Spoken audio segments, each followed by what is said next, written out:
The day my phone started blowing up, I was sitting on my back porch drinking coffee and watching two of my grandsons race bicycles up and down a little stretch of pavement most people in town didn't even know belonged to me. By lunchtime, half the neighborhood was calling me selfish. By dinner, the president of a homeowners association was threatening to sue me. And less than 3 months later, that same HOA would lose tens of thousands of dollars, fire its own president, and sign a contract they should have signed years earlier. Funny thing is, none of it would have happened if they'd just left one simple sign alone. My name is Richard Bennett.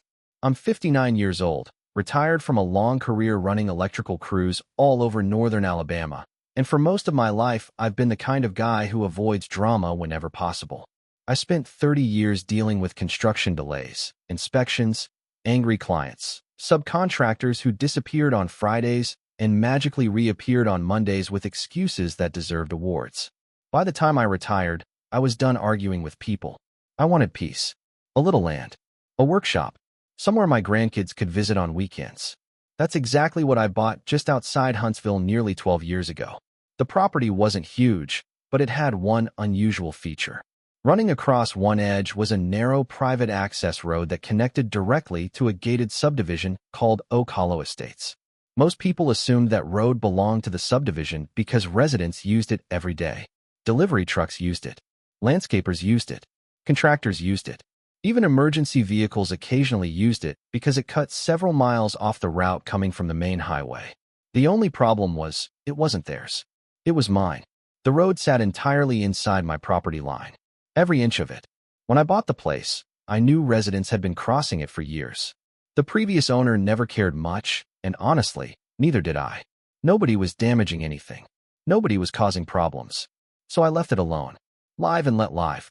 That's how I looked at it. A few years later, my daughter started bringing my grandkids over every weekend. They loved that road. To them, it wasn't an access road. It was a racetrack, a bicycle path, a place to play catch and chase each other around while I worked in my shop.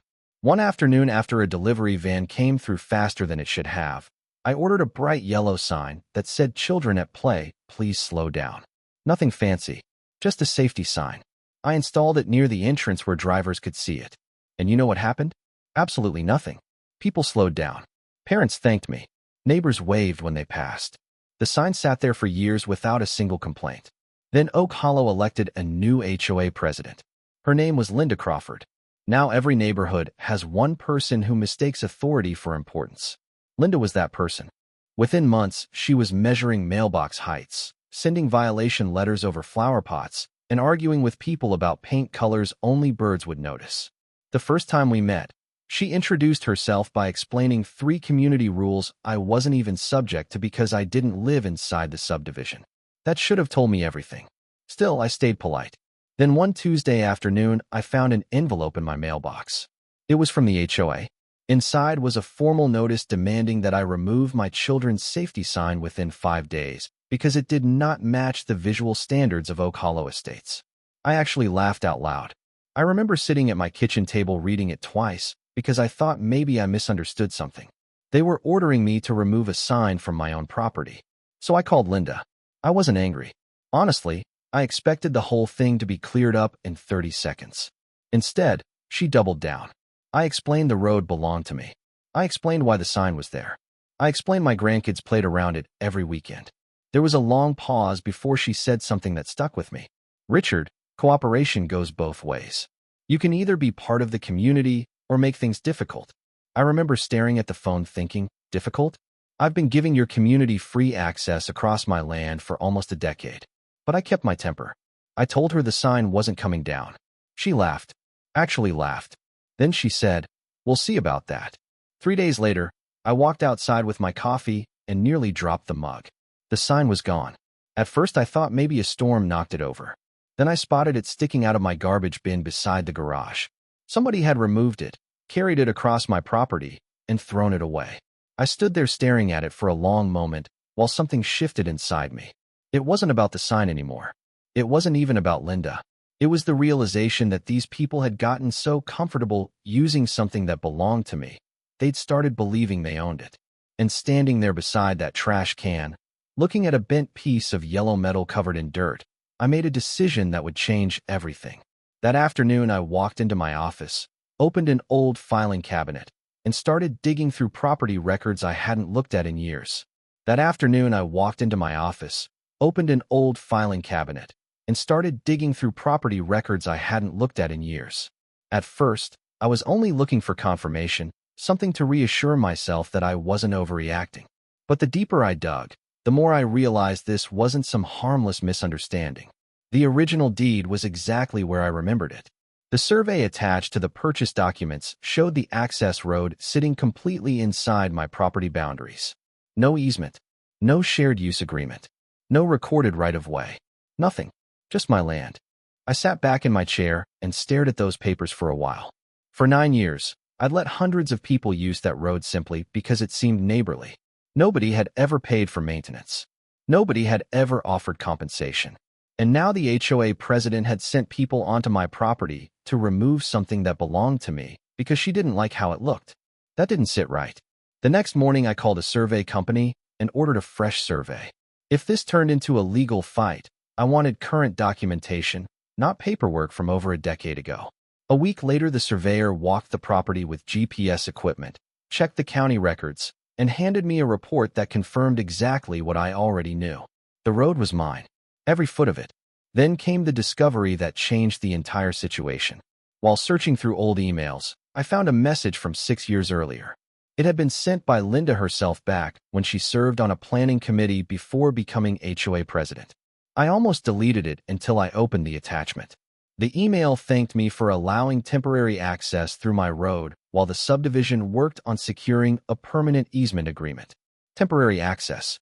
Permanent easement agreement. Those 4 words changed everything because they proved something very important. The HOA knew the road belonged to me.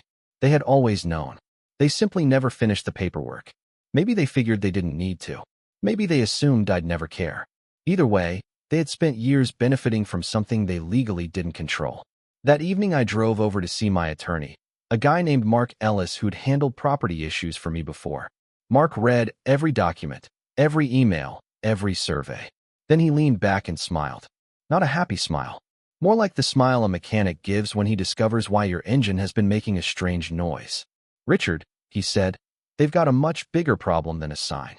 We spent nearly 2 hours discussing options. I could sue. I could demand compensation.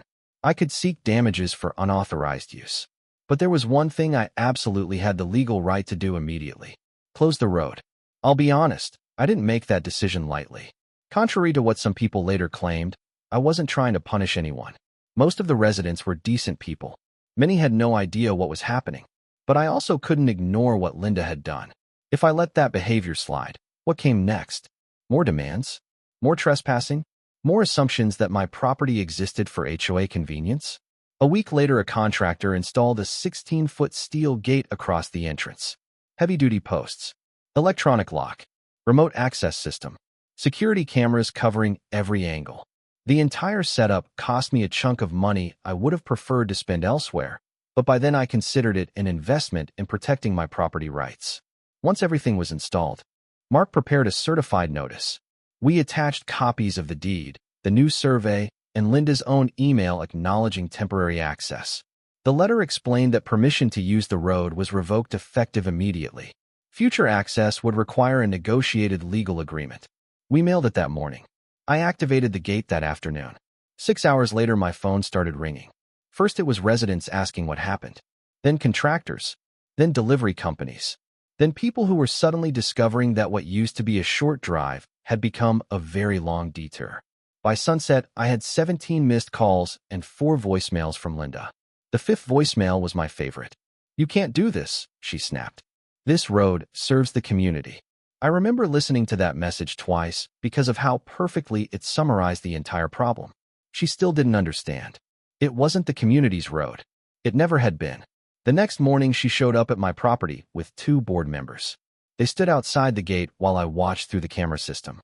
Eventually, I walked down. Linda looked furious. "Open the gate," she demanded. "We're prepared to pursue legal action." I shrugged. Based on what? That question seemed to catch her off guard.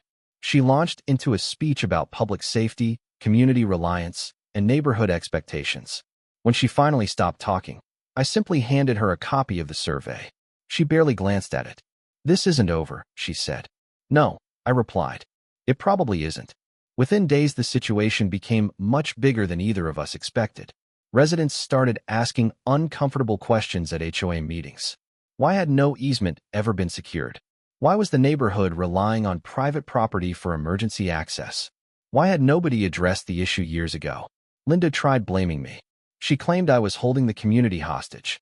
But that argument wasn't landing very well because people kept coming back to the same point. The road had belonged to me the entire time. Then another issue surfaced.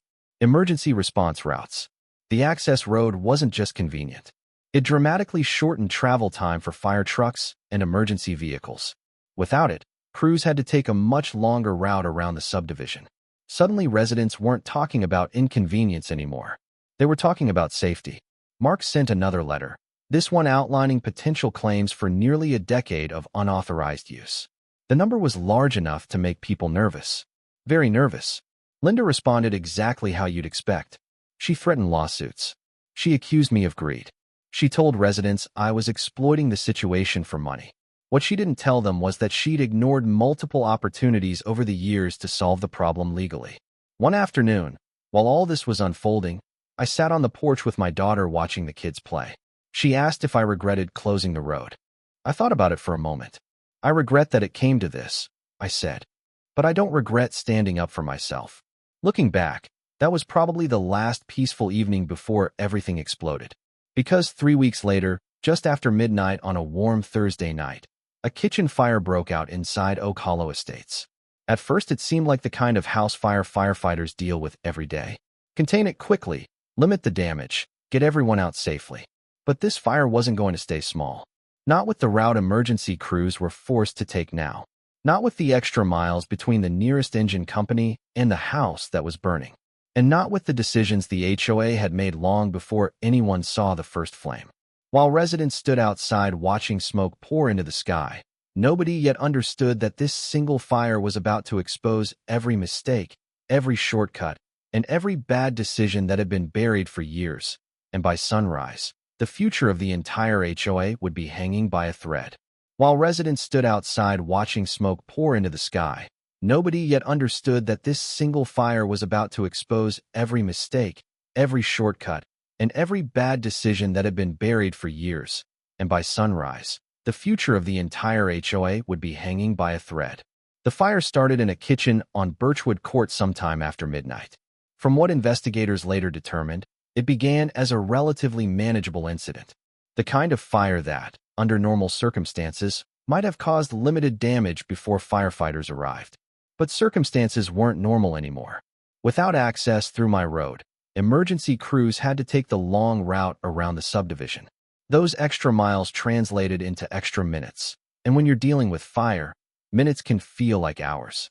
By the time crews reached the scene, flames had spread well beyond the kitchen. Smoke had filled much of the home, and the damage kept growing. Thankfully, everyone inside escaped safely, but the house suffered catastrophic losses. The family would eventually spend months living elsewhere while repairs dragged on. What happened next was something no HOA board could control. People started asking questions. Reporters showed up. Insurance investigators showed up. County officials showed up. Residents who had never attended a board meeting suddenly wanted answers. Why was a neighborhood of this size depending on access across private property? Why had no permanent legal agreement ever been secured? Why had warnings been ignored? The local news station contacted me after hearing about the dispute. I provided copies of the deed, the survey, and the emails showing that HOA leadership had known for years that the road belonged to me. I also shared drone footage that clearly demonstrated how much shorter the emergency route had been when access existed. Once that information became public, the narrative changed almost overnight. Suddenly, this wasn't a story about an angry property owner closing a gate. It became a story about years of negligence and assumptions. Then came the revelation nobody saw coming. During one of the investigations, residents learned that the home damaged by the fire belonged to Linda's own daughter.